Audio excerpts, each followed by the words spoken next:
Bienvenidos a este nuevo episodio del Espacio Digital de Frente con Óscar Ortiz. Han finalmente concluido todo el proceso electoral con relación a las elecciones judiciales. Un proceso sumamente accidentado, un verdadero, como se dice, parto de los montes. Vamos a conversar sobre qué viene después de estas elecciones judiciales con el doctor William Herrera, quien es doctor en Derecho por la Universidad de Valencia, España, autor de varios libros con una vasta experiencia jurídica y un gran prestigio en nuestro medio. Doctor, muchas gracias por aceptar nuestra invitación. Oscar, a la orden como siempre. Bueno, ¿cuál es su evaluación? Quizás no tanto el proceso, pero cómo salimos, cómo queda el país, cómo queda la justicia después de realizadas las elecciones judiciales. Lamentablemente yo no creo que cambie nada. De momento no cambia más allá de cambiar algunas caras y de repente por ahí algunas 2, 3 personas que podrían marcar la excepción, pero el grueso, digamos, del Poder Judicial se mantiene intacto tal cual. No creo que, para comenzar, está todavía en veremos si los autoprorrogados se van o no se van, y en todo caso, si se quedan, pues iban a haber 5 autoprorrogados que están totalmente protegidos por el Poder Ejecutivo y serían los que tendrían que decidir todo lo que pudiera de aquí venir en adelante vinculado al Poder Ejecutivo. Después el órgano Tribunal Supremo de Justicia, pues casi había un cambio total, excepto 2 personas, pero eso yo diría que no va a incidir en nada en el funcionamiento del propio Tribunal Supremo de Justicia. El Consejo cambian las 3 personas y en el Tribunal Ornamental cambian las 5 personas.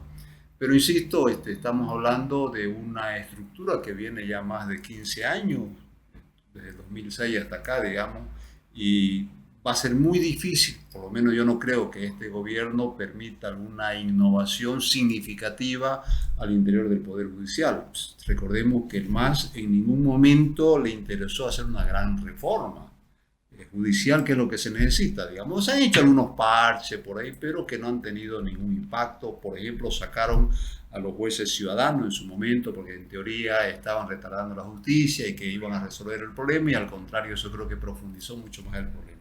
Entonces, cambios significativos no van a haber. Obviamente que hay una tarea, digamos, pendiente, cualquiera sea el gobierno, ojalá sea un gobierno distinto al que tenemos, porque si viene una continuidad, pues todo sería tal cual. Pero si hay un cambio de gobierno, yo confiaría en que parte de una agenda, digamos, nacional sería, por supuesto, plantear una gran reforma estructural al sistema judicial, habida cuenta de estos 15 años de experiencia, digamos, yo llamaría 2 décadas perdidas para la justicia. No se hizo absolutamente nada y al contrario se profundizó la crisis, y el modelo de justicia como tal, incluyendo la propia designación, está demostrado que ha sido un fracaso. Bueno, creo que eso es importante también dejarlo establecido, ¿no? Desde que se aprobó la nueva Constitución y se estableció este nuevo sistema de elección por voto popular de los altos magistrados de la Nación, la justicia no solo que no ha mejorado, sino creo que se ha deteriorado a niveles desconocidos, diría yo, y sobre todo en la pérdida de credibilidad, de respetabilidad, de legitimidad frente a la población. Sí, ha habido un control absoluto, digamos, del poder político hacia el órgano judicial. Siempre hubo una cierta dependencia, pero nunca como ahora, digamos. Ojo que lo que se buscaba era evitar precisamente ese control del poder judicial, pero lo que hizo el MAS fue controlarlo total y absolutamente al poder judicial, y tenemos lo que tenemos, porque la fortaleza, si es que se puede hablar de una fortaleza del Poder Judicial, es su independencia. Está históricamente demostrado así ocurre en todas partes del mundo, en los países, por supuesto, mínimamente serios, y claro, cuando se intentan cooptar todos los poderes, termina obviamente esa concentración haciendo agua por todas partes, porque el sistema no funciona. El sistema está diseñado para que hayan 4 órganos, en el caso de Bolivia, 4 órganos, y que haya un mínimo de separación independiente. Tiene que haber coordinación, que es otra cosa, ¿no es cierto? No podría un órgano trabajar al margen de toda la dinámica que le va a imponer en este caso el Estado. Pero lo que se ha hecho acá con el MAS, y como propio de una ideología que ellos practican y predican, el socialismo del siglo XXI, que se caracteriza por esa concentración del poder. Y eso nos ha llevado a este estado de cosas en el que estamos actualmente, y que por lo tanto cualquiera, yo diría que sea el gobierno, pero claro, cualquiera es mucho decir, tendría que ser un gobierno distinto al MAS, para confiar mínimamente en que se abra un gran espacio, ojalá pudiera hacerse un gran pacto, un gran acuerdo político para salvar a la justicia, porque la justicia es transversal a todo y todos los órganos de alguna manera tienen que ver con la justicia. El Poder Ejecutivo de alguna manera consigna el presupuesto, el legislativo saca leyes que tienen que ver con el Poder Judicial, el órgano electoral administra, o sea, todo al final del día están vinculados y por lo tanto se espera, como lo dice la Constitución, que haya una cierta coordinación, unos vasos comunicantes entre los órganos para que puedan funcionar. No podría hacerse una reforma judicial al margen de los otros órganos del Estado, porque finalmente en algún momento, insisto, el Poder Judicial, para poder plantear y en su caso ejecutar una reforma, necesita, por ejemplo, presupuesto. El que hace el presupuesto general del Estado, el Poder Ejecutivo. Entonces, imagínate, si el Poder Ejecutivo no estaría de acuerdo con una reforma, puede bloquearla con el pretexto de que no hay recursos, digamos, ¿no? O en todo caso, pues, quien hace, si hay que pedir una ayuda internacional, el conducto regular también el Poder Ejecutivo, por el tema diplomático, las relaciones internacionales, por todas esas cosas. Por eso es que yo apostaría, y ojalá se haga así en un momento, se lo ha hecho ya antes, que tiene que haber un gran acuerdo político por salvar a la justicia, y ahí entra el tema de una reforma constitucional, cambiar la forma de designación, aumentar el presupuesto, qué sé yo, digamos, carrera judicial, evaluación, tecnología, todo lo que supone y conlleva, digamos, una reforma estructural del Poder Judicial. El presidente del Tribunal Supremo Electoral hizo unas declaraciones diciendo, criticando el hecho de que estas elecciones se hubieran realizado de forma parcial, que el Tribunal Constitucional era gran responsable y debería dejar de existir y se debiera volver al escenario anterior en el cual había una sala dentro del Tribunal Supremo de Justicia. Usted ha escrito un artículo que ha publicado en los medios de comunicación defendiendo la vigencia del Tribunal Constitucional. Me gustaría conocer su punto de vista al respecto. El problema es que no es la solución eliminar al Tribunal Constitucional. Yo digo en el artículo que salió ayer, que es como si eliminemos las escuelas porque los niños no entienden lo que leen, o eliminemos la Casa del Pueblo, el gobierno, porque la política además ha fracasado y todas estas cosas. Yo creo que no es así. Evidentemente hay algunas cosas que están mal, pero el problema es las personas, no es la institución. Yo defiendo el hecho de que las instituciones son neutras, no son buenas ni malas, depende de quién esté a la cabeza. Y en este caso lo que ha fallado es la designación, la forma y en que se han elegido a las personas que han ido ahí, por supuesto, con un poder como es el poder que tiene el Tribunal Constitucional. Entonces, obviamente que ha sucedido lo que ha sucedido, pero yo rescataría en todo caso, porque también esto ocurre en muchas partes del mundo y nosotros no vamos a descubrir la pólvora, los tribunales constitucionales han hecho un gran aporte a la democracia como tal, ¿no? Y de hecho el primer tribunal constitucional fue un ejemplo. Y un dato más, Óscar, ahorita te lo puedo dar este dato. El 91% de todas las consultas vía acciones tutelares que llegan al Tribunal Constitucional, lo que se llama en revisión, o sea, cuando se plantea un amparo constitucional, una acción de libertad, acción popular, el cumplimiento, etcétera, etcétera, todo esto, si bien lo conocen a nivel departamental, pero van en revisión al Tribunal Constitucional. El 91% de todas estas consultas que van al Tribunal Constitucional son acciones que se han planteado contra los jueces. ¿Qué significa esto? Que los primeros vulneradores de los derechos fundamentales son los jueces.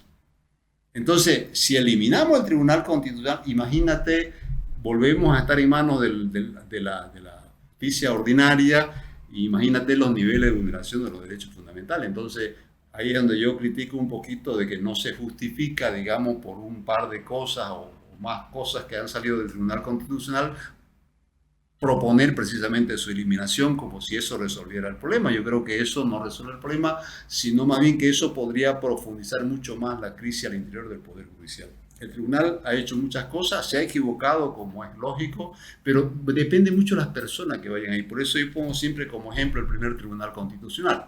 En el primer Tribunal Constitucional habían auténticos juristas, catedráticos, había un señor ahí, Pablo Dermisaki, un profesor de Derecho Constitucional de Cochabamba, de origen veniano, muy serio, que no creo que nadie se hubiera atrevido a agarrar el teléfono y decirle: don Pablo, resuélvame esto así. Eso era misión imposible. Incluso yo tengo la información de que en algún momento, no sé si Tuto o Carlos Mesa, siendo presidente, pidieron hablar con el Tribunal Constitucional y el Tribunal se negó a recibirlo. Al presidente de la República en ese momento, del Estado Plurinacional, precisamente para preservar su independencia, ¿no es cierto? Yo creo que eso es una señal de lo que importa quién esté conduciendo la institución. Otro ejemplo, digamos, que hay y que de repente nos olvidamos es la Corte Nacional Electoral.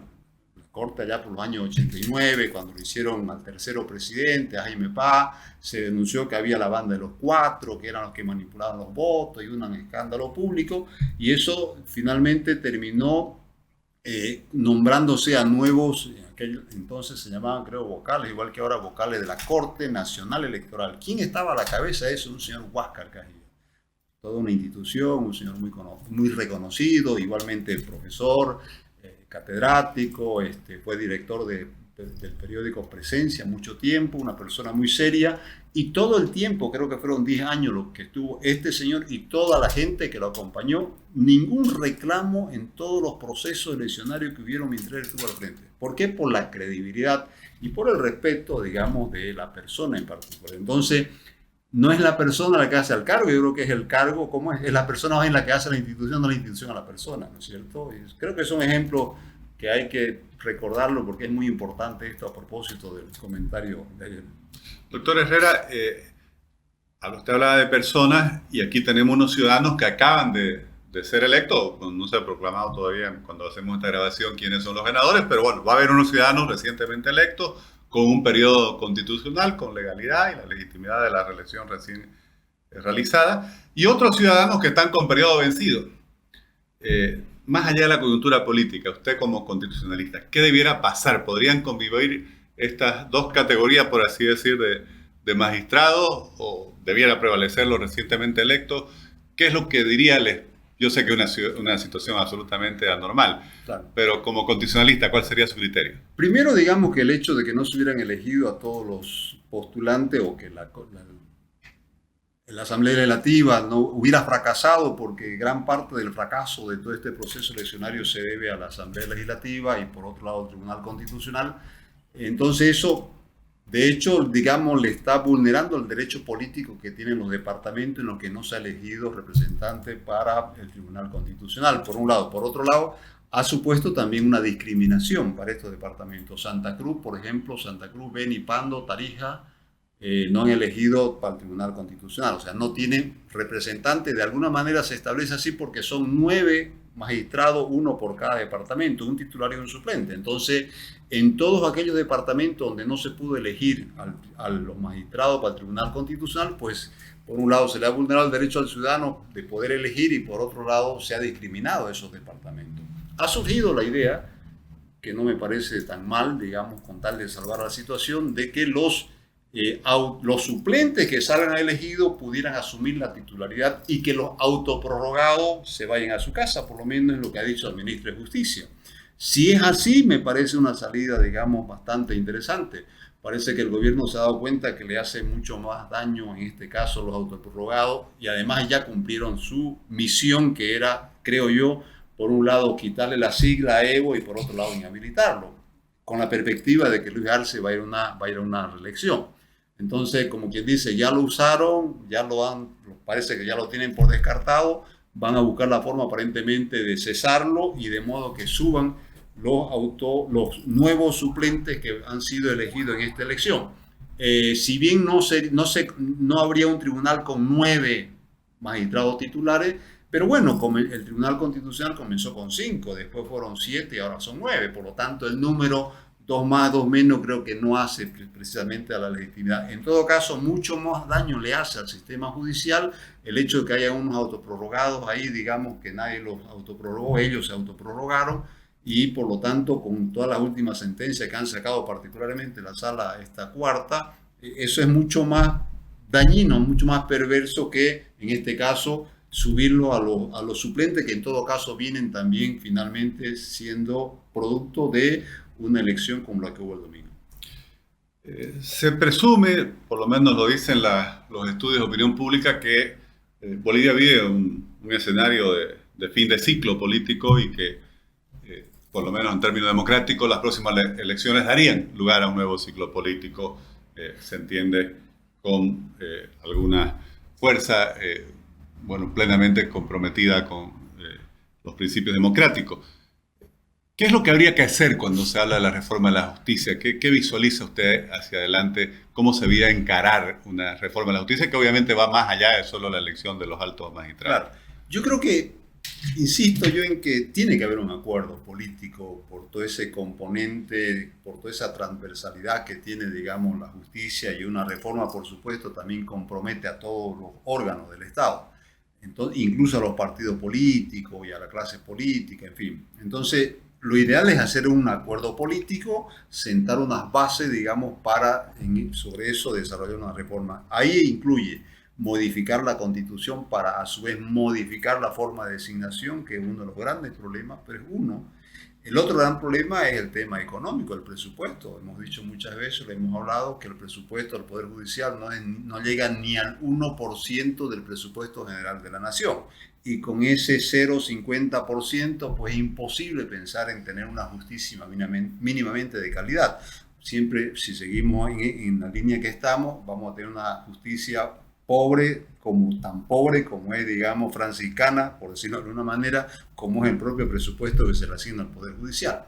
Si no hay presupuesto, es muy difícil pensar en otro tipo de reforma. Me refiero al tema de la carrera judicial, me refiero a introducir tecnología al Poder Judicial, revolucionar todo, infraestructura, capacitación, evaluación, aumentar el número de jueces, hacer otro tipo de reformas legales, ver cómo simplificar un poco más los procesos, por ejemplo, promover los métodos alternos de resolución de conflictos, para que un poco descomprimir el sistema. Ahorita el gran problema es que no funciona el sistema porque está atorado el sistema.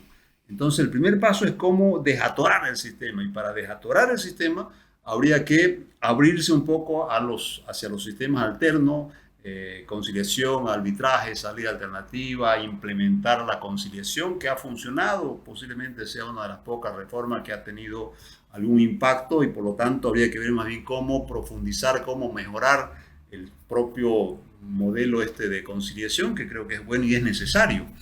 O sea, cómo ante la falta de recursos para poder montar una estructura que te permita acceder, digamos, a todos los ciudadanos al sistema, cosa que es imposible, entonces hay que abrir el sistema de modo que los métodos alternos pudieran de alguna manera servir de suplir, si vale el término, al sistema judicial, pero también no se deja desamparado al ciudadano que tiene problemas.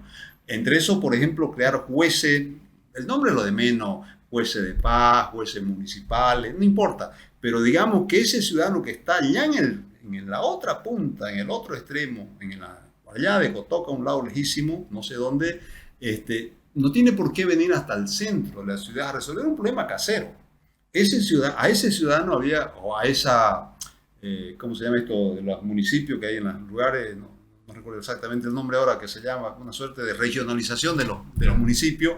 Debería haber un juez municipal ahí que pudiera ser un primer eslabón para ese ciudadano que tiene problemas, insisto, problemas menores, caseros, domésticos, pero que son problemas reales y problemas de repente, su problema para ese ciudadano. Y por lo tanto ese juez le tendría que resolver, ojalá, todo su problema a ese ciudadano, para que ese ciudadano a su vez no tenga que llegar de allá del último rincón, digamos, al centro de la ciudad para resolver su problema. Eso también es necesario hacerlo. En algún momento el MNR montó, ha sido el único proyecto más o menos serio, las famosas casas judiciales. Las casas judiciales son eso, son una casa donde hay más o menos todos los servicios. Hay fiscal, hay jueces, hay policía, hay defensores públicos, hay servicio de la niñez, de modo que el ciudadano no tenga que venir al centro, ¿no es cierto? Que allá en su propio barrio, en su propia zona, tenga un lugar donde él pueda ir y resolver su problema. Yo creo que eso hay que mejorarlo, es un paso importante, fue una iniciativa muy positiva y yo creo que hay que seguir en esa línea. De hecho, los jueces de paz se aprobaron en una ley cuando estaba Eduardo Rodríguez Bercé de presidente, pero por alguna razón eso no se implementó, no siguió, no funcionó. Y todo se vuelve, y todo uno cuando tiene un problema, por más pequeño que sea, tiene que ir igualmente al juez o al tribunal. cuando un elevado porcentaje de problemas son problemas menores que no tendrían por qué llegar al sistema como tal, porque eso es lo que finalmente termina comprimiendo el sistema y haciéndolo de alguna manera inviable. Doctor Herrera, como siempre, muy agradecido por compartir su conocimiento, su experiencia y sus planteamientos también en este espacio. Muchas gracias.